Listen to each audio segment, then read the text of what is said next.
Adishmama Yamwakwaba, Adom TV, Cassia Bre and I do so I don't hurry any other Cassia Bro if free non Sampa with the constitution on so empire moon. Now, and some I didn't am the dear Marco be NSA. Uko Piemo 50 Mantama Yasha police or more say or Manfua, what on no more Caswa, a quine why the Cosi Budumburum now. Yen to a moon for us said by traffic. A bopis in the bit to me a free or if you are. Yet the anybody himself for money aqua, Dom Kumano, out more memory Russia with your fee and Omako baby a 2 ball egu. Ewo mema fana baby no almost tax are my person what they eto Ghana food treason no enya de obema kwan amenetimi abemu ansa na ifura yakwa kwahwe Airtel enne aban no matena se hwe kwan befa so a ebeba bibia bansem na Ghana aban etimi ahweso ese bika we hu ena me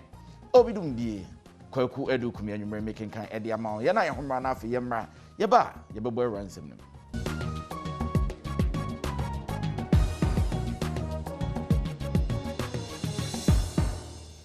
Yamakwa baby on Yamungwa and some Nankasam near the Nichemo, Finfin Mantam, Africa, so Edqua Kusi Budumburum, na ene Yasha police for one potamo, Caswan and Potem, so much said you're fooling another. You be you my free ho, Nequa Mada, or said you be a concobedy Jojo bit me a coso. In Finfin Mantam, Swap for Marigold Asan, editor just say, Trafficker, a worker saw any Potamuno, a jai one more of fast Aquine soon united paye, Nin Egina, a jadi forbe bro, and Pemian san. One more time, dear, our kind sunti. Nabras wafui any amani buni education common. And I did two just say, Sanu Yone Cosso our castle any budumburam in Potamono, and Yadia one bit me a share, Amana Cosubu. When I'm sorry so ashe, regional police commander no, and then some trophy when I say, one entire police if wechi, Nedja before one more ton yama our kind hono, one pamoon and free hono. Director, our central region, regional police commander, DC for Gomwa East. Na Kaswa so MC na MC fu nyina wa ha na ye nyina yenyim traffic Kaswa traffic na no yezen papa so doing business in central region aya ya okakra o san necessary to kwan na be di traffic ma 3 hours 4 hours na onye za oya homaka enti yenyi aban rosifu abom na ye twa na mo sonko ni ye bo the traffic situation wo Kaswa na budubram no obobok fom pa ma nkrofo enya gidi there over central region e be di wonjuma where they can with the drones aba pick you all the problem areas no enti nyame adom pa oye Tuesday ye major stakeholder meeting ma yenya ye problems no na ye solutions so to the problems. And actually and a central regional director Emma Urban Roads some women sanso edin sembi etudwa say interchange your be a friend ramps and na wo highway no so a ufiso eba Kaswa town. But problem is ramps for take you over. As you can see, vehicles are parking on road no so lanes most of them would be G lanes in one peg. There's cars struggle into a traffic need to be see next flyover no. Into any cause traffic no main issue no. It for now yetimi yi ngofonifi road no so. Afeye ni enchemu o memo mrahye bedwafie na o memo mrahye bedwafie edom kuma na nene o mede aba betu dwase o mo ntwen e ma aban emfato meto Ghana futri so adan a yesi ade kwa koyi ball nti nei o makomiamia hodo toto ball agu amenne enso mo hu ya Adom TV kase yenso ye ne wo che to Edugu Oti landfill site a ewo Kumase e wasante mantem mu no obeyen sesan ye wo honom na wode honom aye bia amanfo obitimi akohonom akwako tenatena agi wonom ani Ebenezer Oklitete Labi ranking member Emma Environment Science and Technology. Tax for the meaning I don't support any tax for but government must look for money to support waste management. Is it say 10% tax no you see, I don't subscribe to new taxes, but I believe the government must make money available. Okay. Because before said there are areas are buying sika sika no you're directing it properly into waste management. And I've always advocated for one thing. Look, I've just been telling somebody in the bus on our way coming. Me say there must be that collaborative effort to avoid duplication. Deputy ranking member ewo Parliament Finance Committee no so Isaac Adongo nso abokoko se enya de a wono ene emahye a wonom ewo donkuma na fa no ebepene so ama aban atoto a utua ewo sanitation so no emu. If we are paying them 80 Ghana cedis per metric ton, that translates to almost 5.7 million. It means that in a year of 12 months, we are looking at about 69 to 70 million Ghana cedis that the state must find to pay for just the 8 districts within the Greater Kumasi. And we are looking at a tax that will generate about 300 million. If you now consider that there are 36 districts still left in Ashanti region that have not been catered for, it is obvious that by the time we get to Greater Accra, the 300 million is exhausted. And you and I are going to be called upon to make further payments. And we don't want to have any surprises at the end of the day. Osei sibe entry ena ye abankrachia owo Kumase ono so ede nsem bi etudwa. Well, the Metima Council say sanitation situation in Ashanti region, make Ashanti region in Kumasi and part of Ashanti region I call from ye. The major problem in sanitation ye wapa ye baby ane the bola begu, which is the landfill. Now all the greater Kumasi we were all using Uti landfill. I had a waste be a baby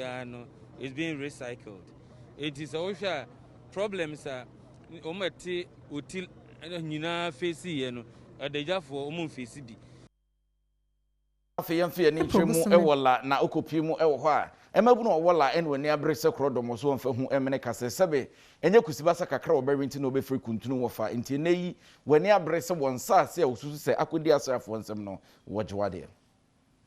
e probosum ne da neto sudunum ewa afie mu ebra emabuna wonom ewola eye wo ye kire esanse wonom kire mu a asrafo afa wonom nsase nyina na ebra wonom eye wo ye kire no asrafo ekotugu won so ebro won femfram enye mabuni nko a na asrafo yi ebro won empo ensamtrofo a wonom kɔ honom se wo kwa kɔhwɛ sɛ de wo ye kire no ekono won so obo won enam so ama Oskani Glover ya waka coalition of la associations hono e de atudwa se wonom beye ya wobetimi biara e de age wonom nsase no e de afiri asrafo no ensem.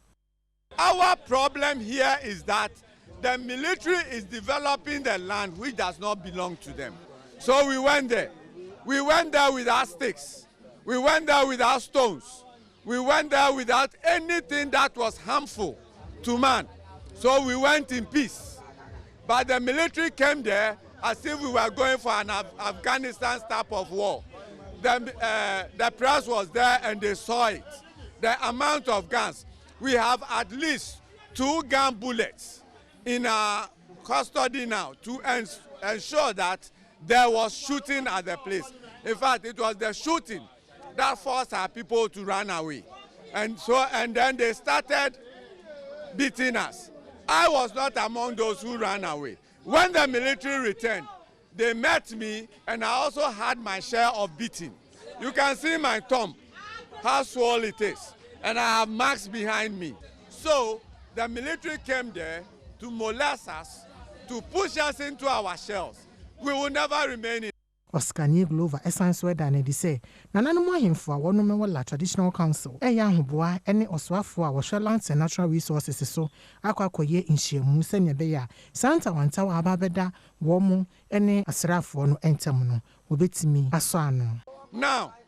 today our council will be meeting the lands. We are waiting for our traditional council to bring reports from the Ministry of Lands. After that, we will advise ourselves. This time, we are calling all our people of the Gadangme Council. All the Gadangme, that this is the suffering of land. They should all come to our aid.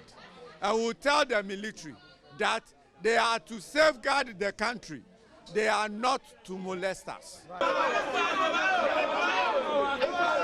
Yemfila na afeyamfe ani ntwemu wansafu from ababawa wo yisini a ewiase mansampa kase edi so nkomo social media waje ne din wo so AKUAPEM POLOO ene wokopie mu okota makota hyese won kodem ennefo maako 90 days.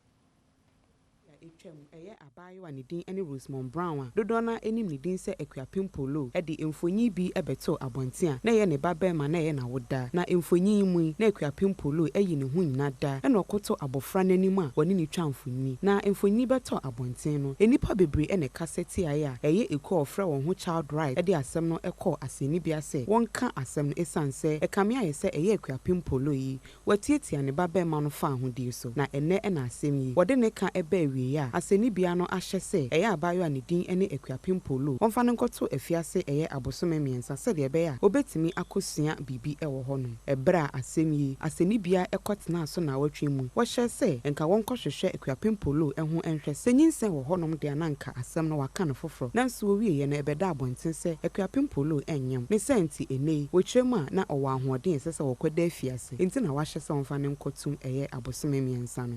wo wie ye na osan etwa sika eto so se AKUAPEM POLOO entwia na ebra asemi beto abonten ne lawyer ni ekasae. I'm a bit disappointed anyway. Considering the mitigating factors that will be canvassed for her being a first-time offender, young offender, with a lot of responsibility, single mother, taking care of the son and the mother and the nephews. I mean, courts ought to have considered those things. But well, the judge within her sentencing power, a fine and a maximum of 2 years and 90 days. She's within her powers, so we have not really much to say against what she did. Your client was sobbing all day long. Would you think that you made a good choice for her to be guilty to this particular case? Yeah, when we were at the case management conference stage, we evaluated all the evidence against the pictorial evidence and the witness statement. And we realized that we don't have a good case. You know, so when the case goes to a full trial, the sentence will be harsher. Assuming we are going through the whole trial, maybe 2-3 months we are done, and she's from the culpable. TV Cassian Guswa Yede Maun, and I, whom I ba, Nafi Atoso.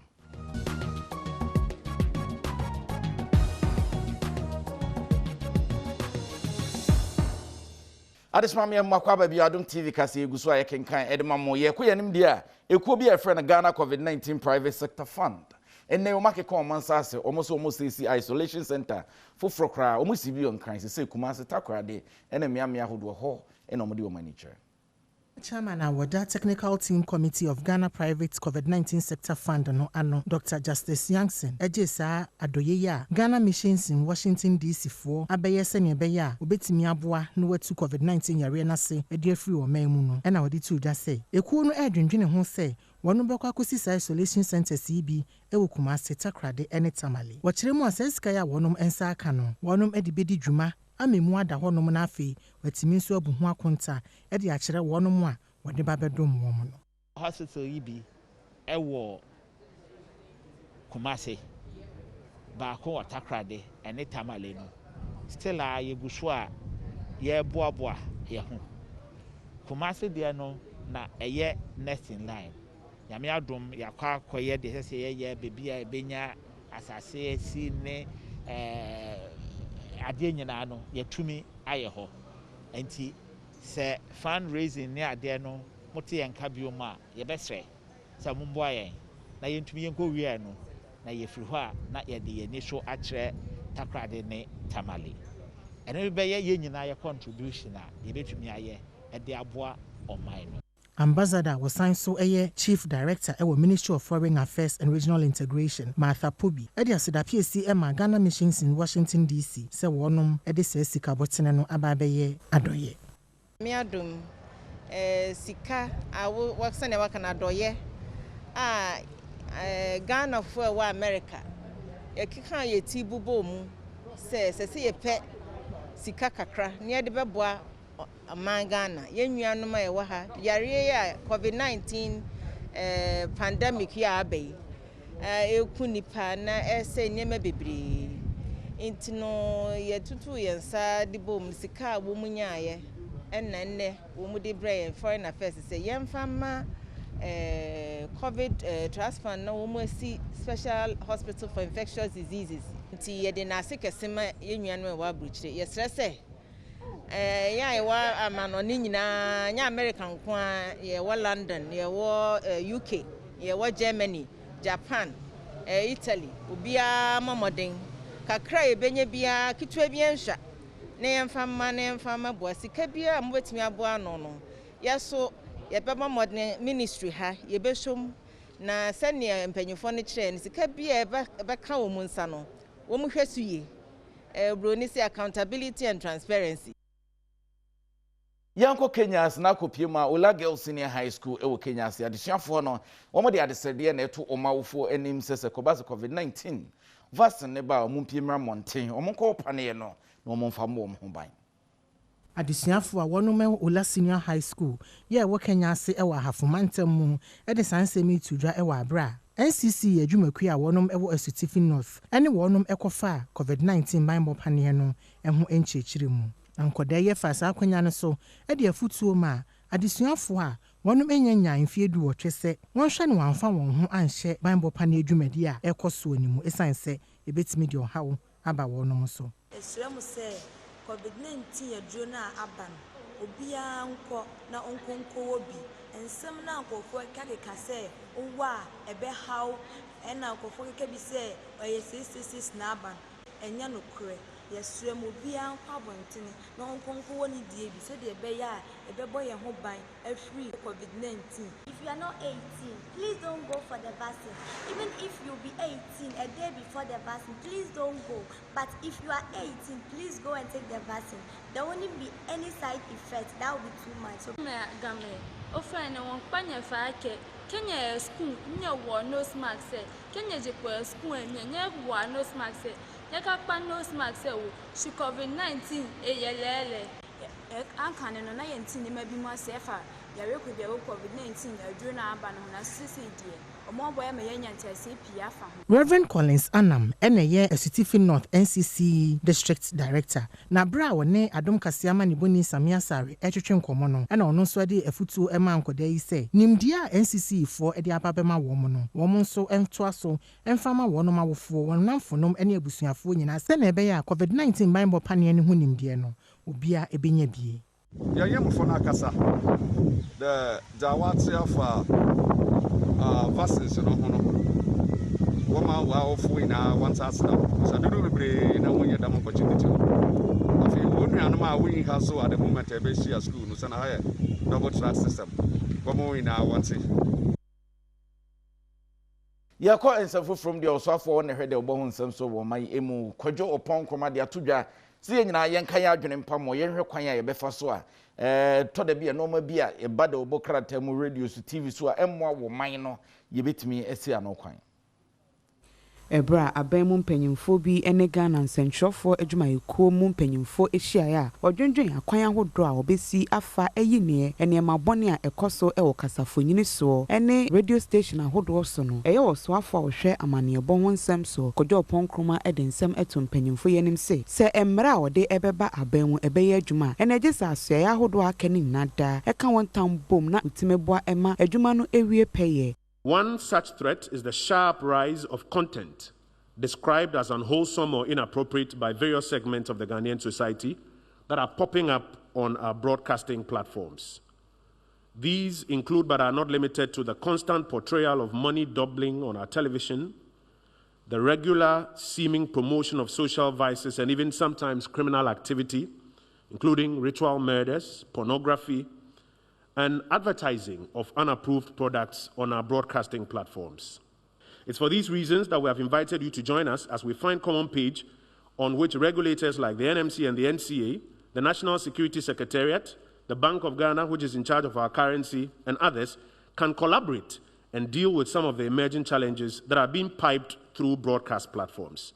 I urge you all to make these discussions open and frank so that we can achieve the best results for our country. Osoafo hwinkita hodie ho nsem so eye esla ousu enso ede ne de eka ensemi ho. The reach that you provide in amplifying our voices wherever we speak is the power that you have to control and direct the thinking of the people. And so we need to work together to ensure that that power is exercised in a manner that would not bring harm onto all of us. I know that working together we'll be able to craft a solution that will be acceptable to everyone. Opina woye Johnson Emma National Media Commission yabodu ayeboafo edene de eka nsemi ho. The reality though that came to our knowledge is that for some of those stations, these are their only means of survival. And so if they stop, it means that the stations will collapse. And so in the absence of any rule that can compel them to do that, they will tell you they will not do it, the next day they are doing it. So you bemoan the situation. But what then can you do beyond that? That we must have at least a roadmap. We must have some guidelines that will direct us in terms of the broadcasting. And we want to, as much as possible, support the processes that will lead to the passage of this law.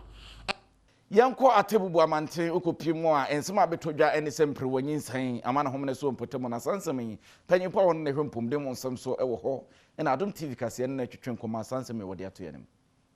Emilia Delakpodo eneye Mensini Health Director ewa atebubu amenten Mensini ni mu na wode to yamani boni enimu se wonu mu aya na wanya sexually transmitted diseases ni bi no esan se ya na wo feri se afofra wonu mu so aba ayaresabia ho no meba abaje ayahwe ebehunu wo mu nti no empempin no wontai emfa won yarewa no enkwa ayaresabia ho no wode sanse mi tuja ewa abra empanyinfo ekokobie apomuden aso ye bi ano edema wonu mu a wote zongo ene ne mpotemu ewo Mensini ni mu Profo bebre entumi nko hospital akoye screening ye ka screening na enye se wo yare o na wakohwe obi wo ho o hypertension anase mojabroso eba wanko hospital anase o yare na onko a onhu se sa yare ne ebi wo ho enti se yenya clinic kitwa bi se ya nipa betumi aba freely se kese mu de wo bekwa podi line su nipa nsusu dose edom no dose wo ho enti aha no yebema omu aba. Saliki Zongo abidi echire Alhaji Abdul Ahmed edi asida PCM Mensini ne se ababesi sa apomuden aso ye no edi ama wono mu a wati Zongo mu esa ne se kane bi no na wono mu fa ahukire mu pa ansana se wo ho dodo wo mu a watimi akọ atebubu aban aresabia ho no mu akwakwaje ayarehwe na clinic any area ha no ema se obi area eya ahukire wo papa se na say na yenya pragianum ni hwan a etimi fanipa edi no hospital sa time no so no na yeni cast wo krom ha yeni sa pragianum ni hwan ni wa table ha but na ye ko hospital kasiem ye bayi nipa afri area to say the BIC clinic akokodro hospital obi o hono na emergency ye hia no say ye obanya hospital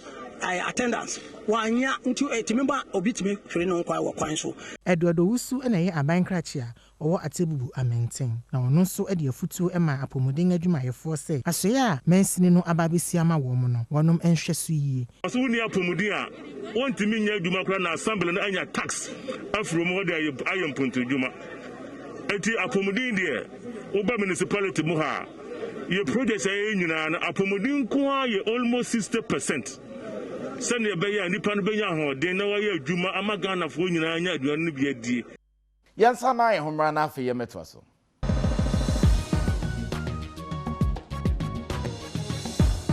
ye makwa ba bi afa ye monwe mo apomudi mo nsem a ye kupie mu aduma no ewo asikumo do bembra kwa Mensini no emu no hempopro ho wo se epokra enso togum abanya bomoden abeya resabia de amom nemom enkane ni ho enso ni ho wo se ohia sade be betimi abo amampom de wonsem akonkan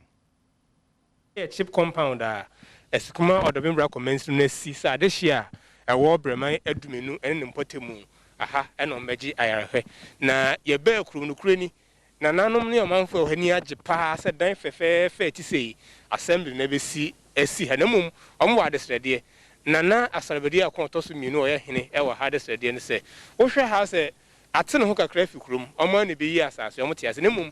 nkane na enye duru ha wie wo hwe ya wa ya bibia wanya ne ntie se enche kura no ye be bia na so light ni nyenuru ha san so ene nsuo susu ni ha nti obesre pa sa assembly no hwe na nko metu nsuo entwe light mra se de be ya woni aba be adwuma ha no omo eho be han wo mu last year March no and this assembly share boss on BC chip compound am omo an 3 months this year make us have crab bro you ho he omo sia wi they atese omo ba bebie wo bra light nim nti yes say this no west kuma no mfre no ye dey tom from me before mebue no omo man light no embra wo kene ko ansa no mabue esansa anti ye wo chip compound no mabue ebi wo ha no no oman na na sie dan ye bibia necessary ntia omote ahwem esansa nkane asem na fe network semia nti ne yesre no se ya de sre de twidwa no sansa aban de wo se bibi no wanye bebere sa ti de yakanya na fe titu yakwan se itu bi kura cash ma eskumo do bembra ko DC yura azekudum ni adom kase nkomo bom no kire se yampa sa pomdi aso bia fofora wasie ewo brema dumenu no enkane ne nsu nya nko ho de nenso assembly no ebo no homodin bia so de saa ne mene nyina bi bekọ ho ansa wabia no nenso enya krado ise ko base wobia no mpa nurse fo ne adwumefo no mo homodin so behwe manfo no kosi se assembly no de saa akade no eba beka ho afedamo de amano boyi efri brema dumenu ene bradum kase Edwadi mu nsem ye boy wura mu de aban ene Airtel Tigo mpanyufo akotena se de omonsa ahye asomdua pamase ni nyina ye kwan ye omofa so se de be ya Airtel Tigo e ba be di Ghana aban ensa Emrashe bedwani a wogina mu ma wono mu a wo Ablekuma West ya wono kro ya esanso ye Minister for Communications and Digitalization Osla Owusu-Ekuful ensa hyase no ekire mu se saa enhyehyeye Ghana aban ene Airtel Tigo adwumayeku no aye no ebeboa ama se de oman ewe ni so ade hunu se pese bibia eya abefo no etimi akonkan pa ya sese enam san hyehyeye wono maye no so inti no ejapade a Airtel Tigo fo ewo enipadom a woni wonom edi dwuma ene bibia ewo Airtel Tigo din mu nyina no ababeye Ghana aban no edia enkrata ni mu no oswafo ne hyeomanfo nyina abose adwumaku ababedi aban no afa no wonom edi bedi dwuma se ne ebeye a ebeboa oman enkan kro ene emuni panyina ya wobesan so abo wonom a na wo ye adwuma ewo Airtel Tigo wonom a oni won edi nsawoso contractors suppliers ene stakeholders nyina eho ban ya ne nyina mu no wo de hwe se digital transformation a eye aban no ene suade hunu no wo betimi eduru hu Osla Owusu-Ekuful ene gina Ghana aban anemu ede ne nsa hye ase ena afei Eric Nananipa Vish Ashiagbo ene enipa mienu bi a wonom eka ho so no egina Airtel Tigo anemu enso ede wonom nsa ehye ase ti asensan krata a enedua ya meka sei aban shares wo Airtel Tigo mu ni nyina aban a abedi aban nsa 100% na eka yetua ewo ho eye $1 enti obi tena ba bi kan se yetua 20 million a year na eye bosremka $1 ene yetua ye ede akwa Airtel Tigo na customers ni nyina ye ma wa reshem se montena ho afi na agro mu ba be de kura sen da ye be hyemu ekena eka na omode ne nso so Awurade adom omo a na de company ne de won kan fa no ye ne won atenase edi nkomo ama o manya entiase se eka iska Airtel ene Tigo edi hyemu no enya dia company ni betua wonka ebio omo ama won 100% debt forgiveness enti shareholder loans na eba kane no yen entua ehu eka ya dan ho abaye baago kansie mu nsam Mavis Avonyo Fire Lady akomode hye ba ko pe ode bebro ama kwaba edeba agokansie so Mavis Avonyo Fire Lady adorable lady Vezdel POBEE na mde nsem ne bro asida Enkoma Maine's Beauty Palace 1am iti kama de ba me friend 0244 211 106 on wonsese o kama na nungwa Beyonce so ene ye me makeup kama yi ede ma me fi he ya ena wo na ye konsem no mu dia na che football fans mati asem de sanse nei Ministry of Youth and Sports we bie kwan ede ama se 25% of fans mu betimi akwa kopiem ewa agoprama so na momo no mo hwe ye se mu be di protocols ni nyina so sanse yare no enkoye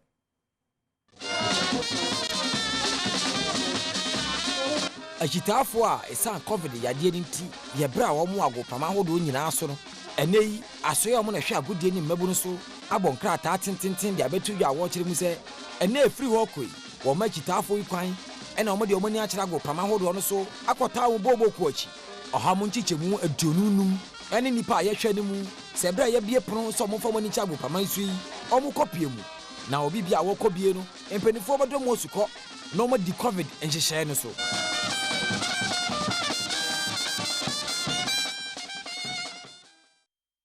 Let's also do an referee Alex Cote, a referees manager at the Ghana Football Association, and they are seen any papa person say, now 3 years and a FIFA 4 as the one more approve is a Ghana. You bet me you so a VAR EB. I'm on one more use to abroad free use EB. Now, yes, so you use your system. We have to get the technology providers coming down to come and do the inspection and come and do installations, and then we also have the video instructors, the VAR instructors. They would also come down, and so all these teams would be in place, and they will be meeting individually until the final implementation in 2023. What we want to do is that by the end of 2022, we would have to make sure that we do a pilot and then ensure that the VAR tools or the equipment is fully functional. Let's go to your referees manager and I'm in Ghana. So say week 20 fixtures no and I'm the bro matches no everybody so when Krobia metema Kumasi Asante Kotoko so nananom one Great Olympics ni ye hwese nka baako ebetimi a kire se one na ne bobre kese pa na nso no one kotene 0-0 eno ho nsem aba na chamemenda mina Sharks betin fie Asia wafa Kinfeza so ne Ashanti Gold na be hye so kwasi ada ye brekum Chelsea ene Dwarfs ebusunya bonto Dwarfs Dreams FC so ebetina fie Asia Karela Midiama esbeta compact no Asia Legon Cities be chem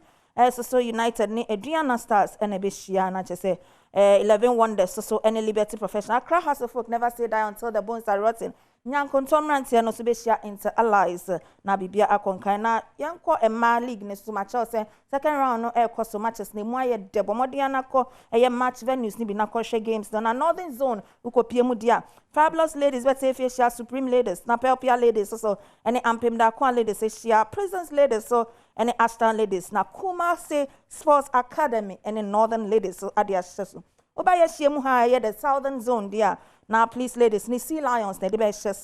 Very ladies, the adorable ladies, that's how I call them. Woman is soccer intellectuals, and the best. Now, Hazakas ladies, them patcho. Woman, they are kunku. Woman, and defending champions. Woman, Gusuaso Dashro. Woman, immigration ladies, and the best. Bibia Ebe Konkai. Ladies Strikers FC, so any tender Queens FC, so the Ebe Sheswa, and home seminar about Abe PM. Some Kakra, international producer, Sergio Manucho. Eboabo no emami amede ebrewu ni Eric ene Richard Munyina ebo mechidom shonko ena mede ebrewu mede di Mavis Avonya fa lady adorable lady Vesdel papa bi minia be ma kwaku edu kume ne yire Abicus Creations ono ene pam yentare kama ede mayen GTP so ene mayen entoma kama oso a na fa wosfudie ne eda ha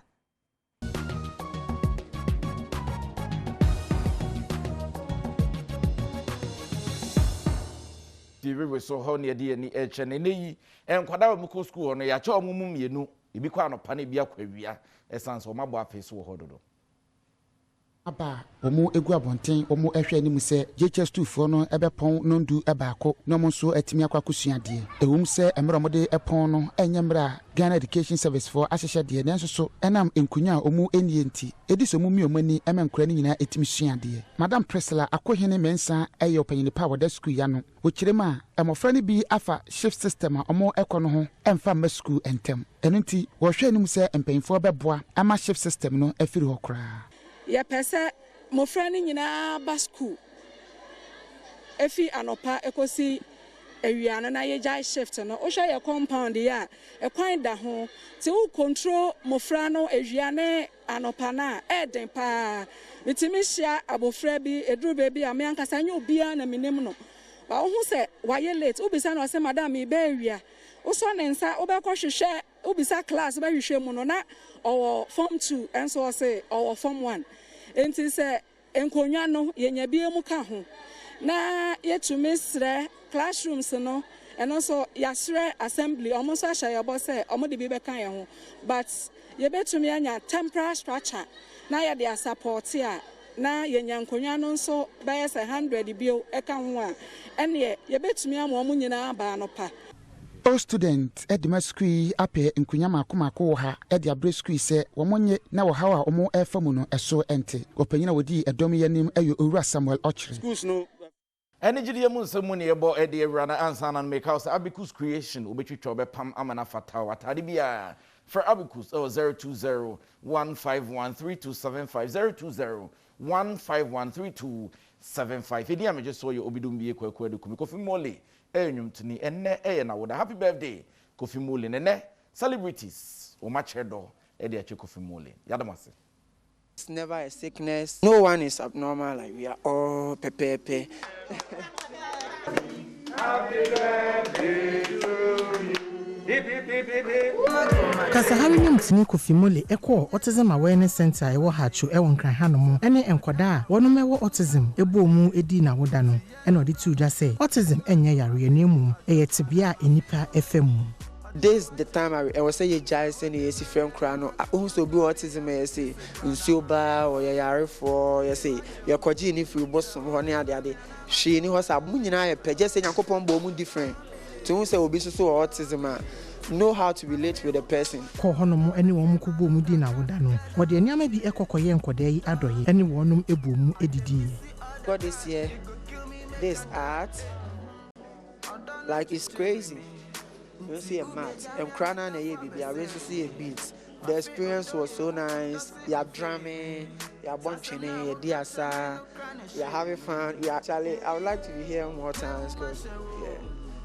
I feel the vibe.